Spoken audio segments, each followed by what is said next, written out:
Hello YouTube and welcome to another episode of Fluffhammer. This week I was up at Warhammer World, saw all the new Gloomspite Gitz stuff in person. The heavy metal team have done a fantastic job. I left super inspired. Really wanted to pick up the Troggoths to do for you guys, but unfortunately they're out of stock, so that will be a video coming soon. What I did pick up was the new Loonboss, and this is the painting video for this. But also I'll be giving this away at the end of the episode. So basically, yeah, watch the end and you can find out how you can win this. Thanks very much guys. Let's get into the video.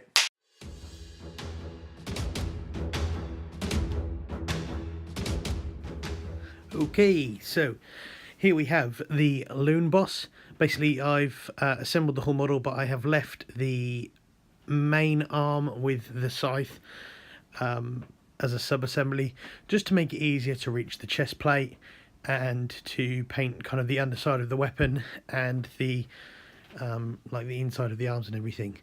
So we're starting off with a dry brush of Mechanicus Standard Grey, and that will be a kind of all over dry brush, and that will just highlight all the raised edges for us, but also it's a good kind of start for the black armor panels. So yeah, here we are.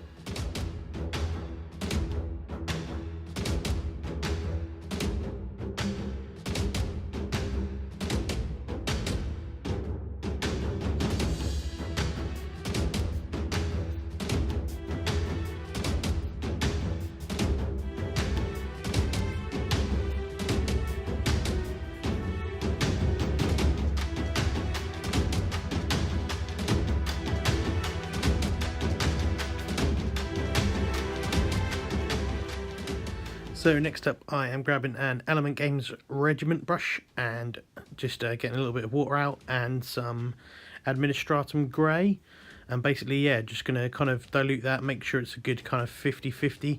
You want a nice flow here, and I'm just going to go around and edge highlight all of the armor panels. All the armor panels on here are going to be black, so the good thing about the dry brush is it picks up all the edges of the armor panels for you. And also any kind of raised textured areas, they have these kind of raised like dent marks on the panels, so also that will pick them out for you as well with the dry brush, and then you can just kind of edge highlight it neatly with the grey here.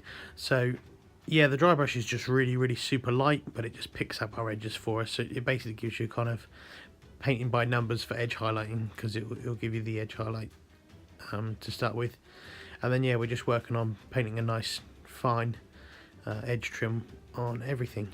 So yeah, I'll crack on with that and I'll see you guys in a minute for the next bit.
Okay, so here we are again with Steel Legion Drab.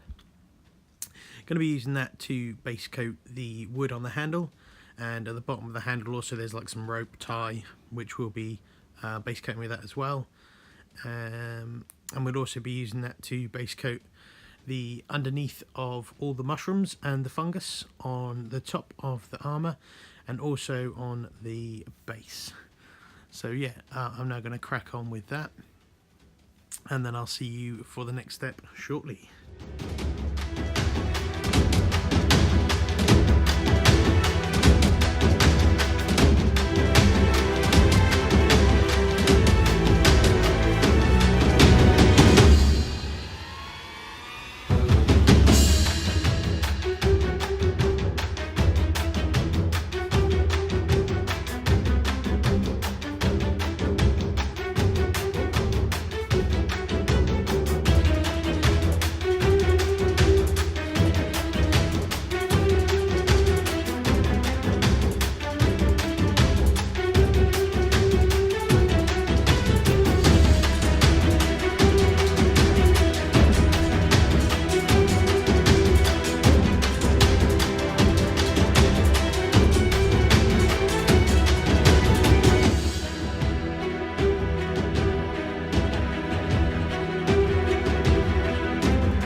with some Warboss green.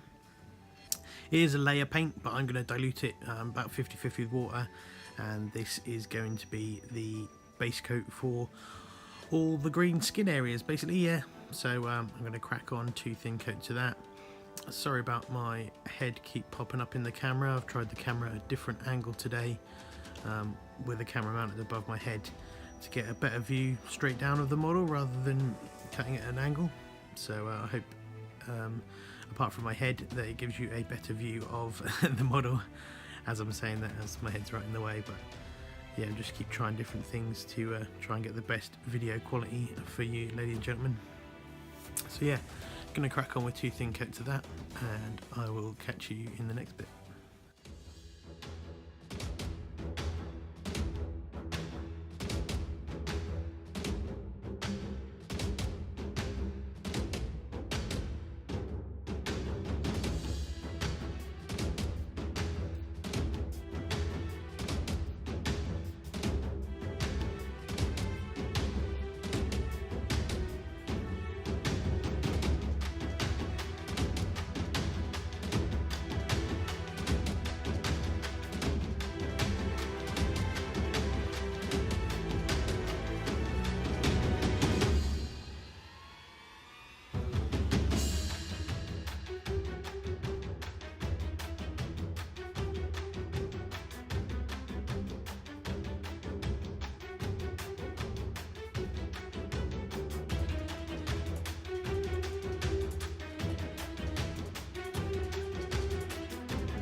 Okay, so I'm back again. Next up is Scale 75 Purity White, and another Element Games Regiment brush. This one's about half the size of the other one.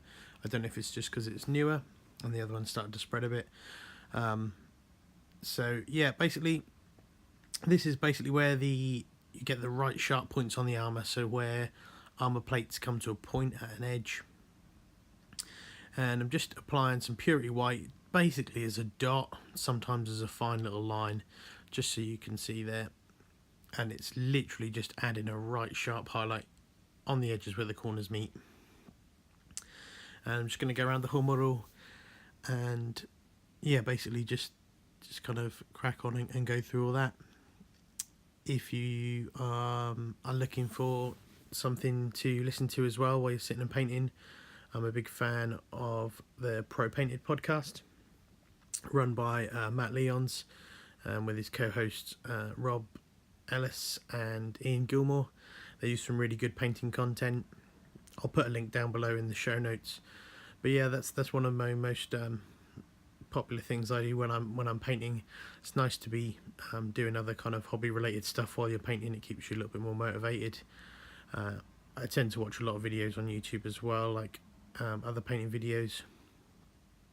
just because I enjoy seeing what other people are up to and other techniques and stuff.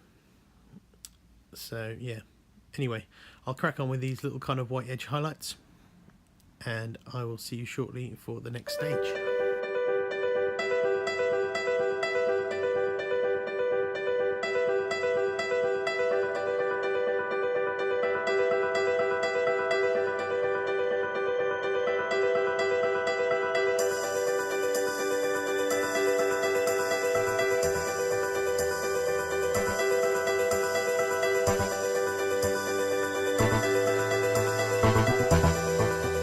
Okay, so the two thin coats have now dried on the skin of the Loonboss green, and I'm now going into Coelia green shade. I'm just going to go straight into the shade. Sometimes I dilute it with Lamia medium, but basically looking for a really kind of strong tone here. As the Loonboss green isn't particularly dark to start with, it's nice to just go in with a strong dark tone and just cover all the flesh, just to create a nice amount of contrast.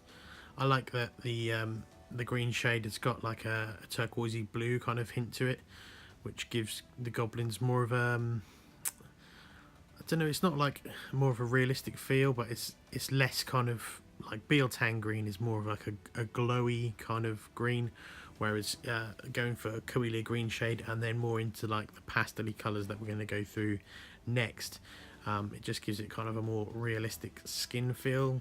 I know it's like fantasy still, but that was basically my thinking behind going with Coelia green shade instead. While that's drying, we're going to move on to some Avalon Sunset. This stuff is really good. It covers pretty much straight over black in one coat. I'm going to do two thin coats anyway, and I've already done Steel Legion Drab on the helmet. Just while I had it out, it was like a nice mid-tone that would save you from having to do the Avalon Sunset straight over black. Like I said, it does cover, but it's always nice to maybe have like a slightly kind of more on hue colour to go over. So rather than having black in the darkest recesses, just having a little bit of brown gives a bit of shade into it, but it also means that the Avalon Sunset doesn't have to do as much work to go over. Next up, I'm going to mix that 50-50 with Uriel Yellow. Yellow is an absolute nightmare colour, and this Avalon Sunset really helps it. It's super high pigment load and it's great coverage. So instead of just going directly over with Uriel Yellow, which really struggles over Avalon Sunset, just doing a 50-50 coat in the middle, you can see the coverage I'm getting from this is literally straight over one coat, and it's smooth as well. The photos don't pick it up as smoothly as it looks in real life, but yeah, I mean, as you can see on here, it's covering with one coat. Just having that Avalon Sunset mixed in with it just gives it such a high pigment load, and it definitely makes yellow a lot easier. So I definitely recommend when you're doing yellows just to mix, even if you mix like a third Avalon Sunset in, it just gives it such a better coverage. So yeah, I'll crack on with this and I'll see you shortly for the next bit.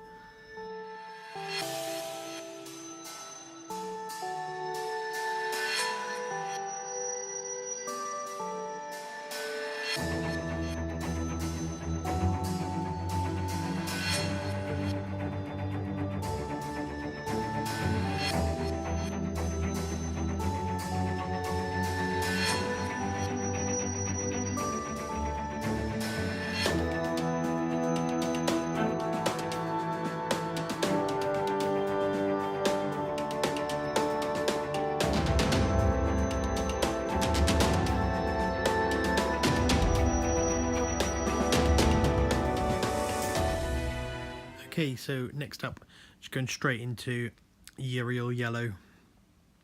Like I said, it's a massive difference just having the Avalon Sunset underneath. And I'm just going to go through again and basically do the same thing as last time. So I'm going to leave a little bit of the Steel Legion Drab in the recesses, and then I'm going to leave a touch of the Avalon Sunset and Uriel Yellow mix, and basically just kind of go next to those bits and kind of add a, say, like third layer of like blending and highlighting between the two. So yeah, just kind of cracking on with that. And next up after that, we're going to be going into Flash Gitz Yellow, which will be the next stage of highlight. It's a good kind of colour match with these. The Euro Yellow goes really well into Flash Gitz, as you will see shortly. Just kind of finishing up the top of the head now, letting it dry for a little bit. And next up we're going to go for the sponge while that dries before we go to Euro Yellow. And I'm going to be using lead bulch with that. It's just a normal kitchen sponge. You can pick them up from any supermarket. I'm sure I'm not allowed to mention brand names, but I got it from probably the most famous supermarket in the UK. I'm sure you can pick them up anywhere. But basically, yeah, just dabbing it on like that. This is a really nice effect actually, especially once all the highlights are done, because it generally only hits the high points where armor would be chipped, which is quite nice. And it just adds, I think black armor sometimes gets a bit overlooked because, you know, it's just so black, but this just adds such character, such detail, especially with orcs and goblins. It's really nice to just have that little bit extra kind of detail. Next up, going in with some Agrax Earthshade over all the wood and the rope on the handle. Being careful not to get any of it on the skin. As you can see, it's so much easier to get the handle when it's not glued to the model. And then we're going into, I can't quite see what that one is. I think it's Scarsnick Green, something like that. Just getting a little bit on there. 50-50 with water again. 2 thin coats is always the best. I'm sure you'll know that from a reputable games company videos that you've probably already seen on YouTube if you're watching this.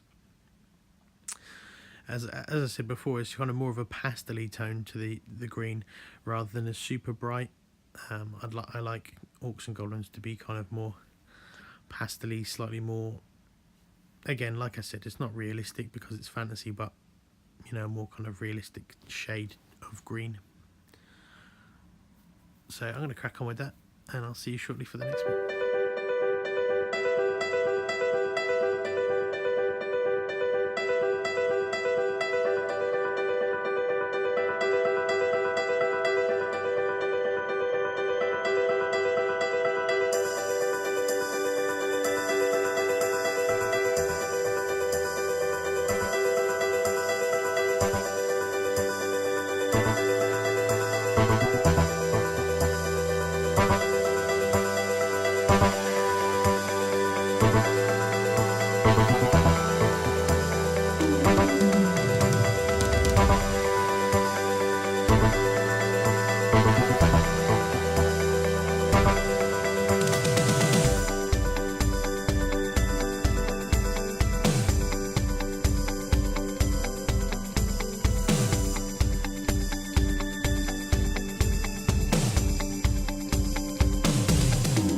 Okay, so here we have some Zamisi Desert.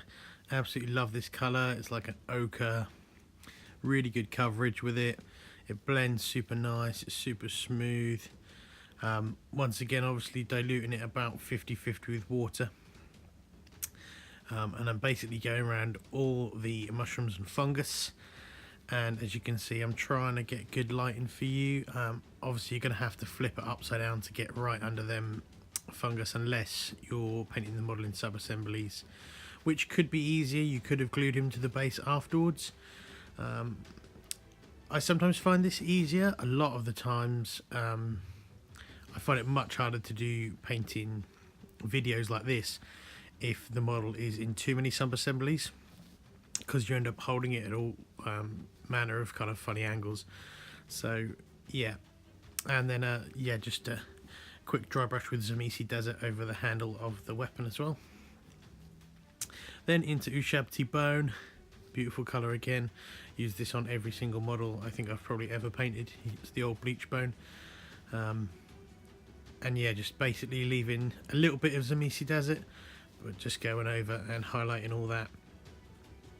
with the Ushabti bone, you can see straight away it gives it that kind of nice brown through ochre to kind of pale white colour you would see on an actual mushroom in real life. So again, not going for like super realistic look or anything because it's a fantasy model, but obviously mushrooms look like mushrooms.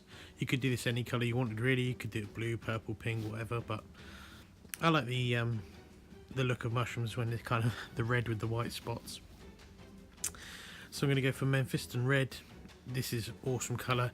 A lot of people use corn red as a base, but Memphiston red is just super red, which I like about it. The corn red's a little bit kind of screamer pink kind of ish, if you know what I mean. It's kind of slightly off hue a lot of the times for red.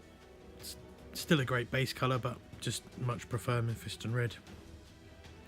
And I'm going to go and paint the top of all the mushrooms and fungus, including the ones on top of his back and all of the ones on the base. Just basically 2 thin coats of this over all of those.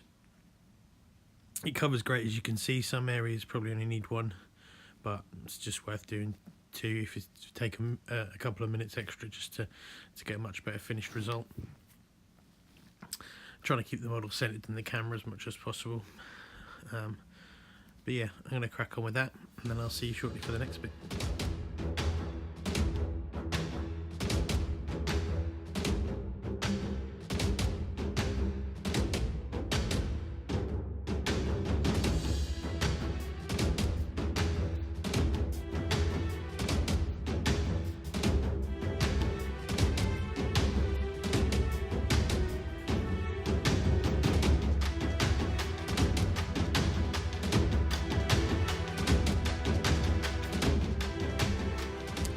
Okay, so next up for the red, we're going to mix it 50-50 with the Wild Rider red.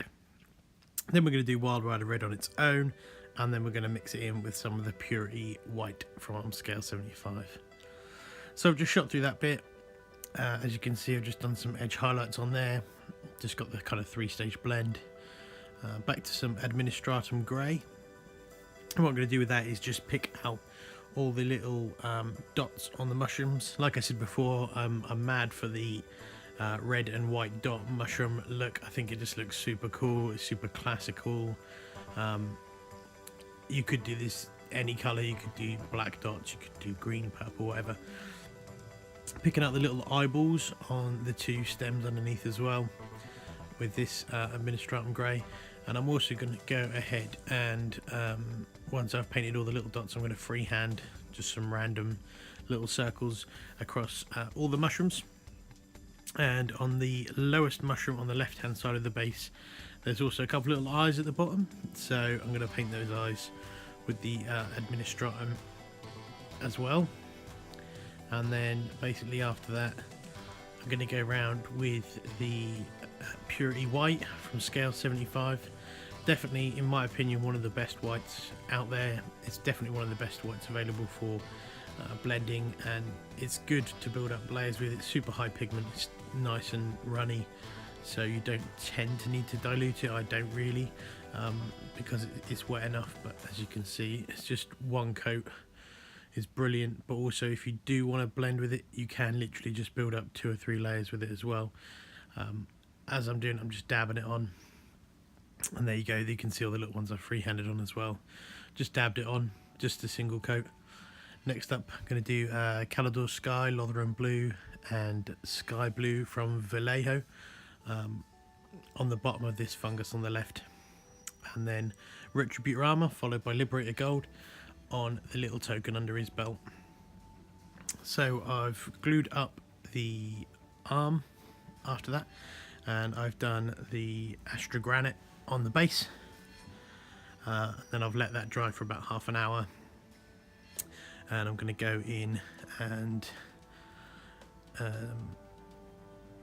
use a little bit of lead belcher to base coat the metal on the bottom of the handle and obviously the blade. And I'm also going to work my way around all the little rivets on the armour as well. So I'm just getting into the back of the handle there, obviously going to do the whole weapon. Sometimes lead belcher can be okay with one coat. Quite often I find it turns out quite streaky.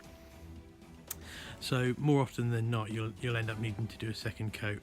I think I did get away with one coat on this. I did still dilute it 50-50 with water, but mine's quite old now, so it's become quite thick.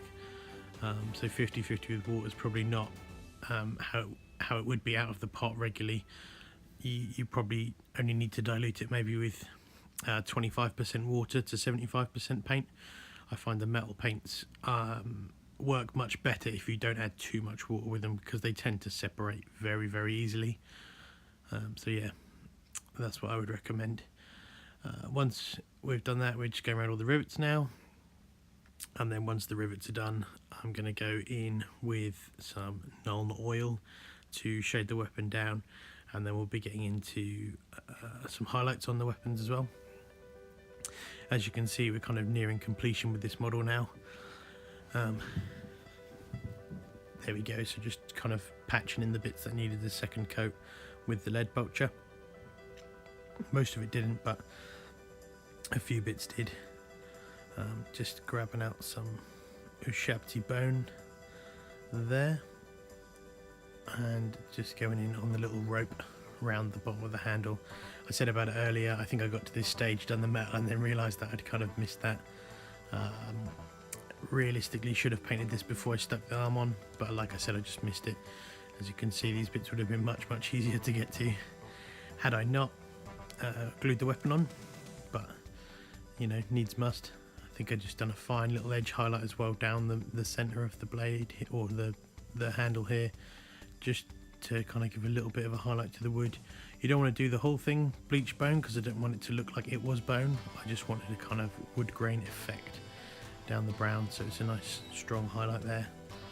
It's already been dry brushed Zamisi Desert, and then the Ushabti bone on top just gives it a nice kind of finish off. And then just a few touches of Ushabti bone on the edges of the yellow, and I did go back and do an extra highlight of white just on the tips of the nose and the tips of the mouth and jaw. So there we go, the Nuln oil has been applied to the weapon and it's dried. It takes about 30 minutes. I was quite lucky, got away with about 5 minutes in front of the fan heater we had on. And this is Runefang steel.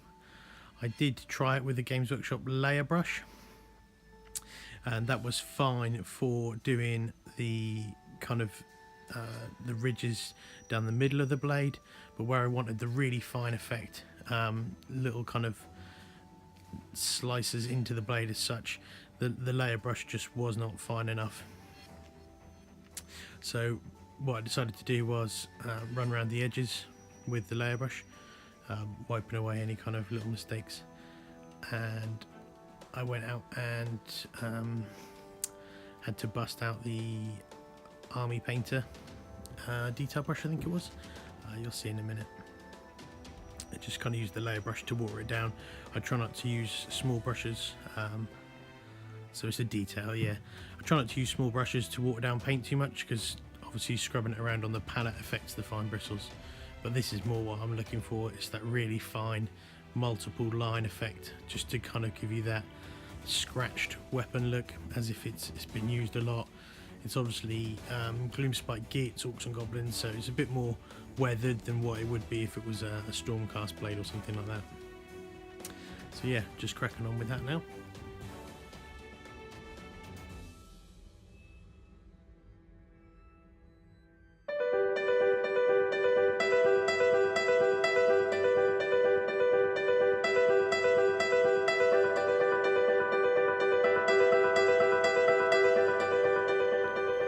Okay, so just to finish off, we're going to put some Seraphim Sepia on that base, just to give it kind of a more realistic kind of feel. You never see just solid grey earth, so it's nice to have some staining, maybe a bit of mud and stuff on there.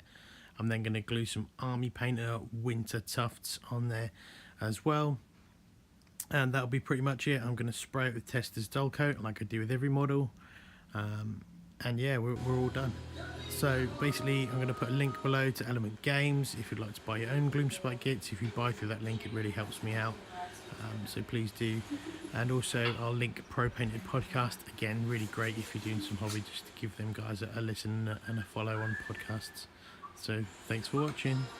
So there we have it. I hope you guys and girls enjoyed the painting tutorial on the Loonboss. As I said, I am going to be giving this one away. Basically, to be in for a chance of winning, all you need to do is hit that subscribe button and then comment in the comments for this video, Fluffhammer in, and I'll basically go through everyone who's subscribed and commented, and I'll just put you all into a draw, and next week I'll just pick a lucky winner. I'll be able to get your details and I'll post it out to you.